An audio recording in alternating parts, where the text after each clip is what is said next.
Hello दोस्तों, कैसे हैं आप सभी। दोस्तों, आज के इस वीडियो में मैं आपको सीटेट एग्ज़ाम के लिए ईवीएस की पेडागोजी के कुछ मोस्ट इंपॉर्टेंट क्वेश्चंस कराने वाला हूं। ये सारे के सारे क्वेश्चन आपके मोस्ट इंपॉर्टेंट हैं, तो इन्हें अच्छे से तैयार कर लीजिएगा। शुरू करते हैं आज की पेडागोजी का ये मॉक टेस्ट। और पहला क्वेश्चन आपकी स्क्रीन पर है। क्वेश्चन क्या कह रहा है, निम्नलिखित में से क्या पर्यावरण अध्ययन में बच्चों के द्वारा ज्ञान की रचना में महत्वपूर्ण है। यानी ईवीएस के अंदर ज्ञान की रचना में क्या महत्वपूर्ण है। ए स्टेटमेंट की बात करें तो कहता है बच्चों का सक्रिय भाग लेना। ये बात आपकी बिल्कुल सही है। बच्चे दोस्तों जितना ज़्यादा सक्रिय होते हैं, आपका अधिगम लर्निंग उतनी ज़्यादा अच्छी होती है। तो ये बात आपकी पूरी तरीके से सत्य है।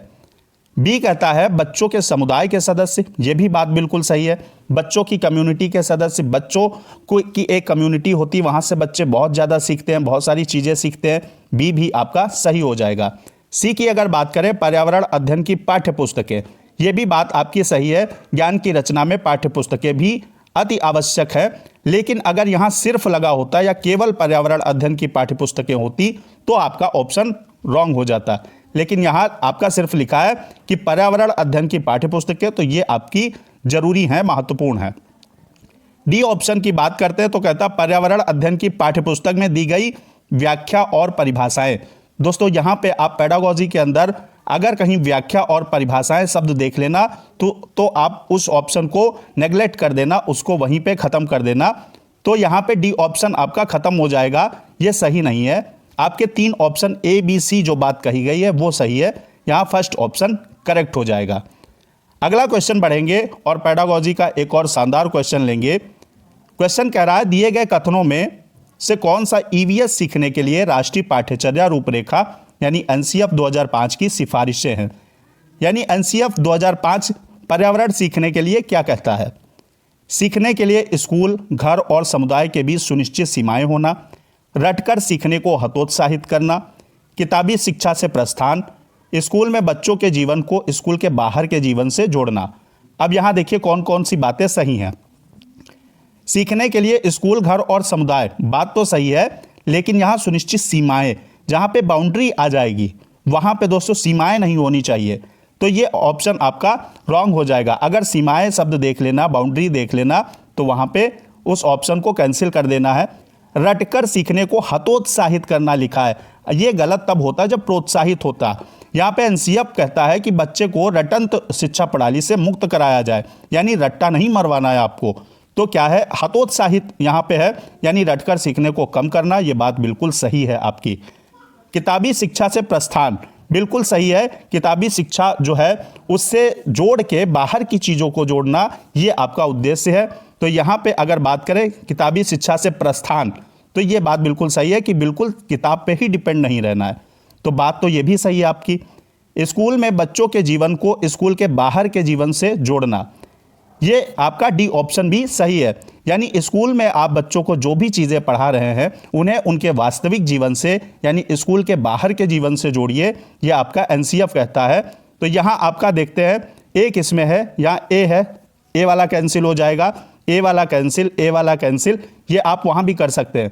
एक आपको मिला, ए गलत है, तो आप ए वाले सारे कैंसिल कर देंगे, आपका 4th ऑप्शन सही हो जाएगा, बी सी डी। ठीक है, अगला देखते हैं।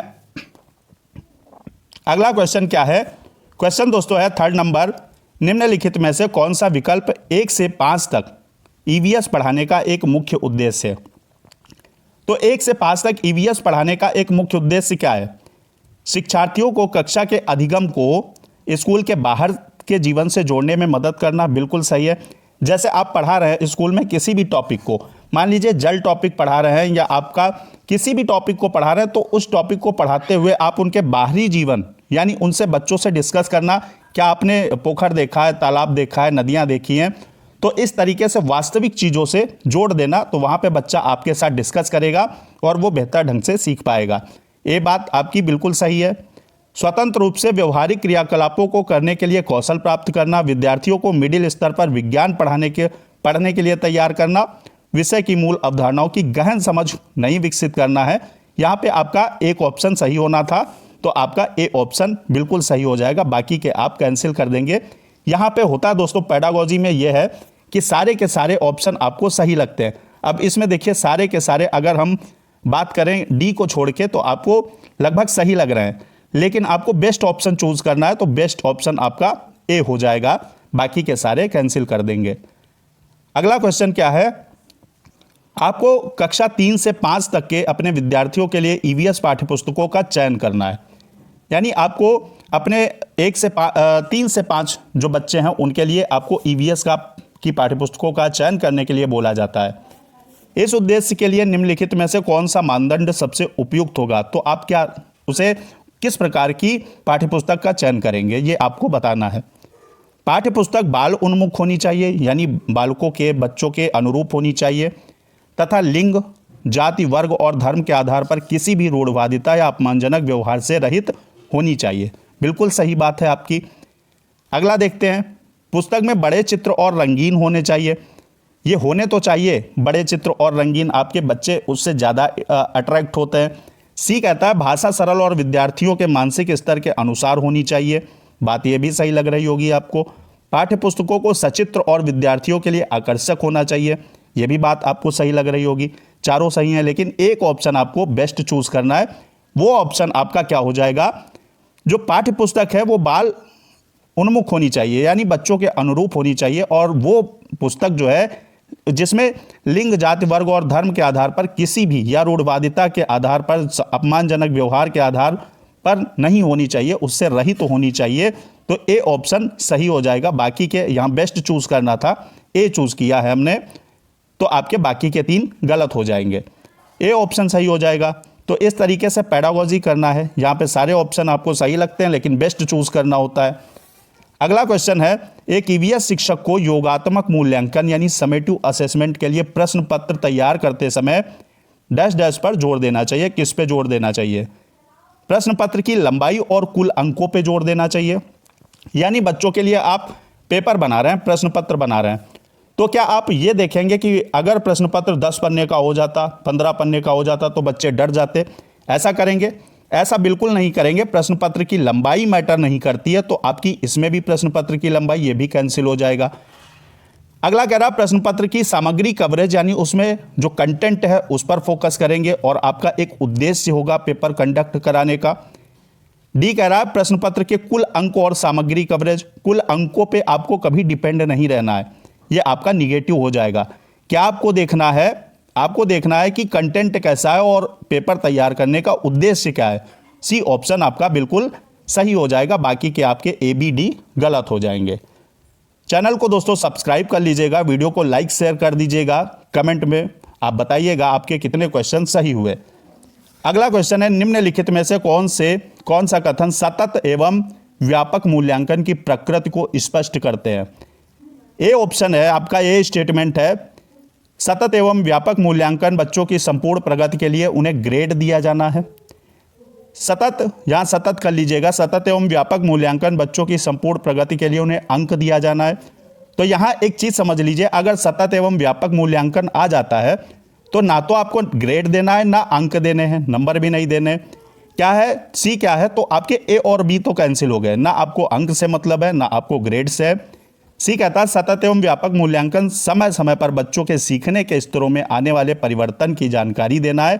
यानी सतत एवं व्यापक मूल्यांकन के उद्देश्य जो हैं वो ये हैं कि बच्चों में क्या परिवर्तन आ रहा है, कौन कौन सी चीज़ें वो सीख रहे हैं, कहाँ पे वो पीछे रह रहे हैं। तो ये बात सही है।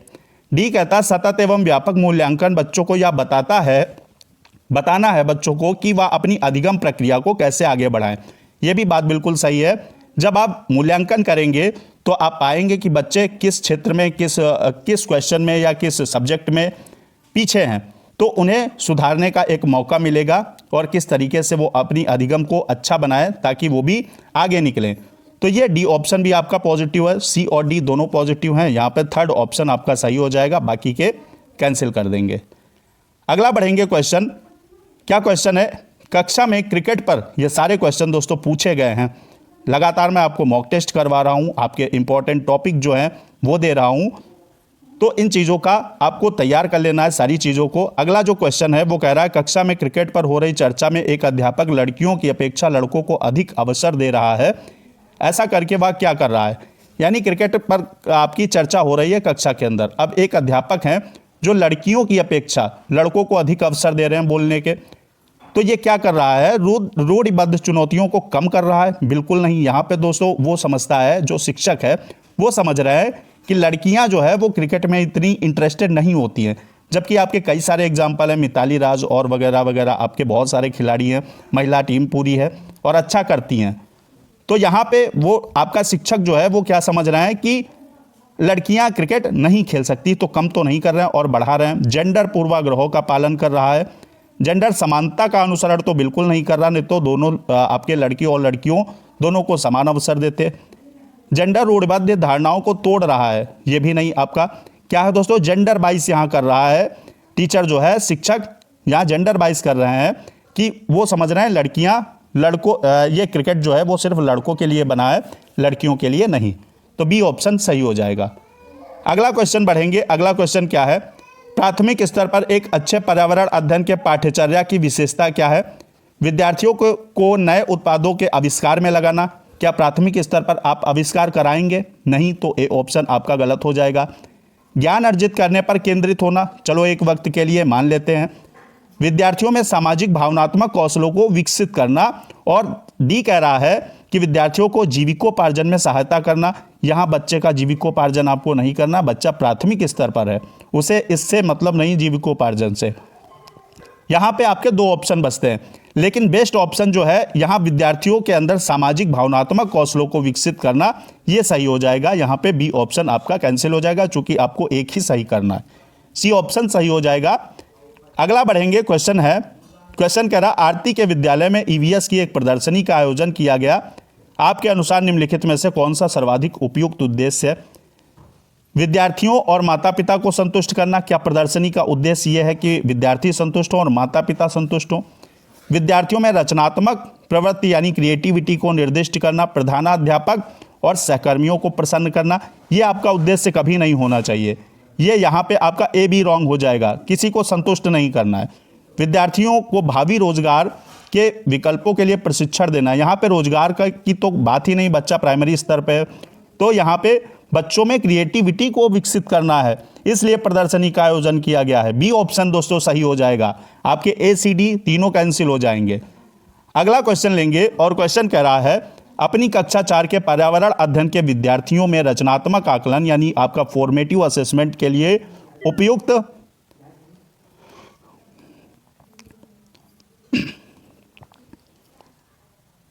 उपयुक्त कार्य का चुनाव कीजिए। अब आपको बताना है।